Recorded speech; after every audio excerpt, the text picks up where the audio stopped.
wiggle, wiggle. Like. Hello, Kush Droppers! Ayan.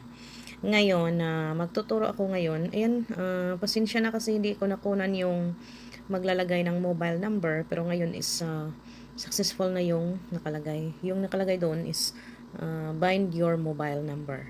Okay? So, ayan, dahil hindi na ako nakaabot nun, ngayon hanggang mag-i-encash ako ngayon sa Union Bank. Okay? Remind lang po sa lahat, yung sa BDO is 30,000 yung pinakataas.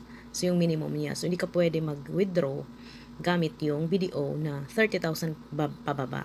So, 30,000 siya pataas. So, i-click mo lamang itong bank daw. Tapos yung affiliate.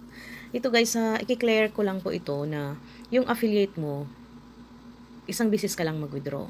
Tapos yung package mo is 500. Syempre, doon ako sa affiliate kasi malakihan. Dahil sa bracket siya guys, mamaya ipapakita ko, ayan, 17,000. Tapos Union Bank, i-click po talaga dito.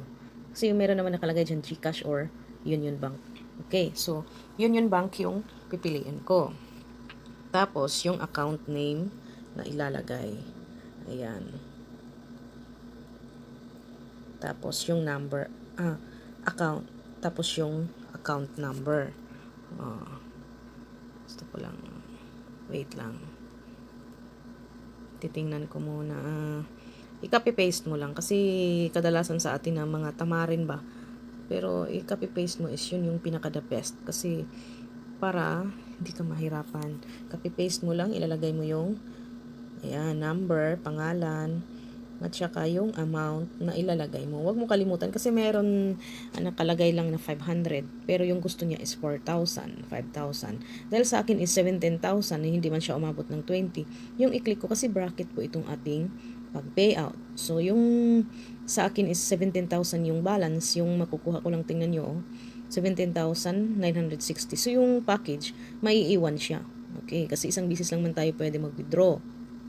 Ayan na, Union Bank yung pinili ko. Tapos yung pangalan nakalagay, pati yung account number. Huwag kalimutan dito. Bago ka mag-submit, itingnan mo muna dito kung magkano yun. Kasi hindi man pwede tayo maka-withdraw ng 4,300, 5,600. Di po pwede. So, meron po siyang bracket. Ayan, 10,000 yung i-withdraw ko ngayon. Okay, magre-request ako. Dahil wala tayong buy codes, maiiwan talaga yung maiiwan. Yung maiiwan sa akin is 7,960.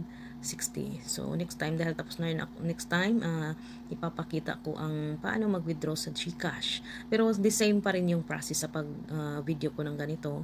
GCash or Union Bank, magpili ka lang pero the same lang po. So, ito lang yung kinaguide ko para sa Union Bank. Kung meron kang Union Bank, mas maganda. Kung meron ka rin GCash, mas maganda. So, isend request ko lang ito, click. Tapos antayin po natin dahil sa every Tuesday, mahihina talaga yung ating website dahil din sa karamihan natin mga kasidi. So, wag po tayong mainit yung ulo. Minsan kasi mag-i-error yung ating website dahil na rin sa laki ng ating members. Dahil di pa rin tapos yung sa maintenance natin, di pa rin stable yung ating website. Kaya, huwag po nating bigyan ng kahulugan na mag-isip agad tayo ng mga hindi nakakatulong sa atin. Kundi pag-pray natin na matapos ang lahat-lahat, na mas stable na talaga yung ating website dahil sa araw-araw at padami-dami rin yung members, kaya hindi matapos-tapos yung pag-aasikaso. Habang andun sila nag-payout, inag-asikaso din sila sa ating website. Yun lang din yung instinct ko. Ayan na, bumibilis na siya. So, thank you very much. Naka-encash request na ako dahil alam ko mga alauna hanggang pagdating. Ayan. So, yung gagawin mo lang is, magtitips lang ako mga kasidi, yung gagawin mo, dahil minsan, hindi mo alam yung account or mobile number mo, yung gagawin mo, i-screenshot mo yan. Para may proof ka na nag-payout ka, tsaka success yung nakalagay dyan. Encashment request sent.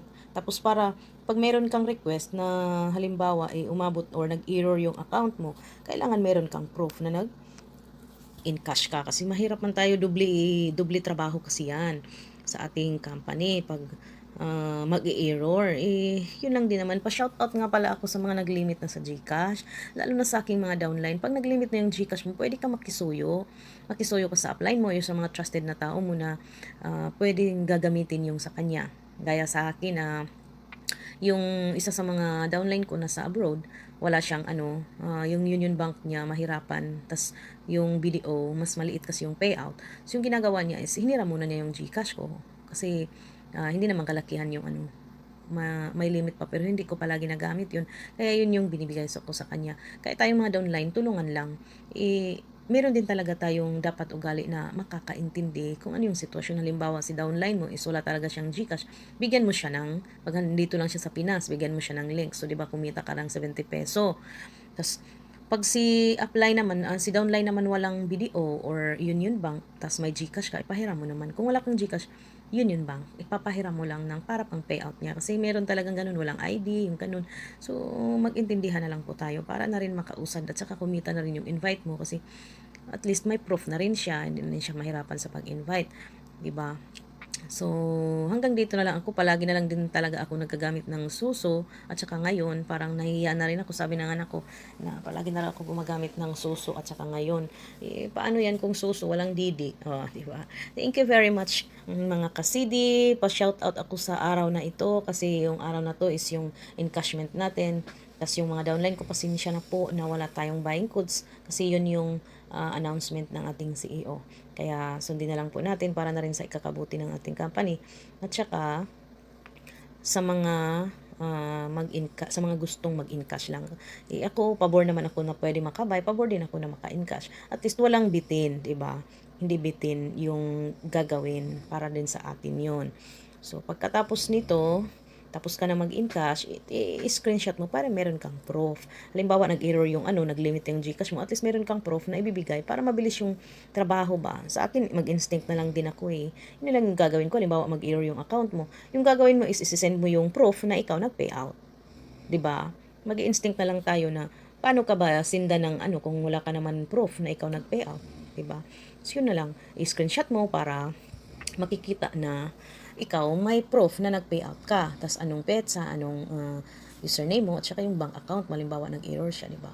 Saka huwag po natin kalimutan na palagi tayong magtingin sa wall ng ating CEO kasi hindi po natin alam sa pag-payout mo. Pero mas maigi na double check talaga yung ating bank account. Kasi meron akong downline na Union Bank yung nilagay niya sa mode of payout. Pero yung nilagay niya sa account number is BDO. Hindi po tama iyon. Tapos ngayon ngawa-ngawa kayo. Hindi po maganda. Tapos nakakaabala po sa ating upline, nakakaabala pa sa ating company.